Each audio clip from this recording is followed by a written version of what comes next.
Lembas. Elvish whey bread. One small bite is enough to fill the stomach of a grown man.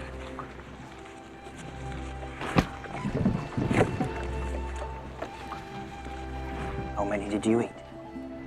4. Hello and welcome to Talking Tolkien. In this episode of The Lore of the Rings, we'll be looking at Lembas, the elven food that sustained Frodo and Sam all the way from Lothlórien to Mount Doom. So, what is it? And if it's so good, why don't the hobbits, who notoriously love food, already know about it? The word Lembas is a Sindarin word, and is a combination of the words Len, Mbas, which translates to journey bread, which gives a pretty accurate description of what the food does. When the Fellowship depart Lothlórien, the elves give them a stockpile of the food wrapped in malon leaves, which preserve it over their journey. The nearest alternative to Lembas, which was prepared by men from Dale, was cram, which was nutritious and sustaining like Lembas, but was hard and tasteless, unlike Lembas, which was, according to the elves, more strengthening than any food made by men, and it is more pleasant than cram by all accounts. Just one Lembas is said to be able to sustain a man for a day of long labour, and Aragorn, Legolas and Gimli rely on it during their long pursuit of the orcs across East Emnet. Later in Frodo and Sam's journey, it is said that Lembas fed the will, and it gave strength to endure and to master sinew and limb beyond the measure of mortal kind. So where did Lembas come from? Originally, it was given to the Elder by the Valar at the very beginning of the time of elves to sustain them on the great journey when the Elder travelled from the place of their awakening to Valinor.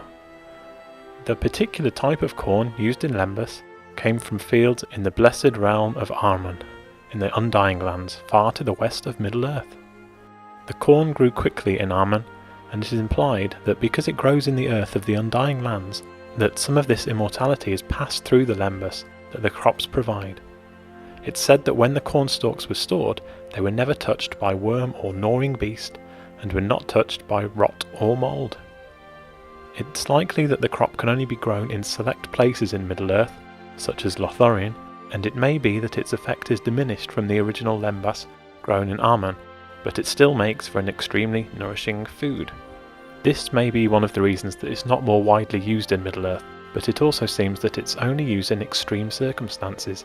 Indeed, it was only used by the Eldar if the elves were going on a long journey in the wild, or if one's life was in peril. The other reason is that the Elder had been commanded to never share the knowledge of how to create Lembas, and not to regularly allow mortal people to eat it. The reason for this is said that, if mortals eat often of this bread, they become weary of their mortality, desiring to abide among the elves and longing for the fields of Armen, to which they cannot come. So the Fellowship were fortunate and possibly unique in having such a stock of Lembas gifted to them by the elves. Finally, remember that line I said earlier about Frodo and Sam feeling in their desperation that Lembas fed the will and it gave strength to endure. This is a fairly overt link to Tolkien's Roman Catholic roots, with it feeding the will being of a similar nature to Holy Communion, when the bread is consecrated and consumed, creating a spiritual link with the body and blood of Christ. Because of the history Tolkien gave to Lembas, its consumption could be seen as creating a link to the Valar, or gods, of Arda, which nourishes the spirit as well as the body. Similarly, the process of Holy Communion is one that Tolkien would have undertaken weekly throughout his life, and would have considered sacred, as all Catholics do.